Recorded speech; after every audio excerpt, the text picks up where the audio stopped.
Hi అండి. నేనైతే కుడుములు అయితే తెలియనోళ్ళ కోసమండి ఇది. ముందుగా అయితే నేనైతే గిన్నెడైతే శనగపప్పు తీసుకొని పక్కకు పెట్టుకున్నాను. అలాగే నేను లీటర్ నీళ్ళు తీసుకున్నాను. ఈ పప్పు కూడా దాంట్లో ఏసి బాగా ఉడికించుకున్న తర్వాత అదే గిన్నెతోటైతే కొబ్బరి పొడి కూడా తీసుకున్నాను. అయి ఉడికిన తర్వాత అయితే పప్పు ఉడికిందో లేదో చూసుకున్న తర్వాతే సాల్ట్ ఏసుకోవాలి. ఏంటంటే పప్పు అన్నది మనకి చాలా గట్టిగా ఉంటది కాబట్టి సాల్ట్ ఏస్తే ముందే బిగిసిపోతది. అందుకని ఉడుకుతున్న తర్వాతే మనం సాల్ట్ అన్నది ఏసుకోవాలి.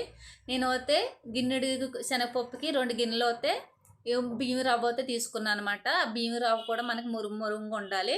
బాగా ఉడికిందో లేదో ఒకసారి చూసుకున్న తర్వాత మనం మూత అయితే 10 నిమిషాలు పెట్టేసుకోవాలి చిన్న మంట మీద.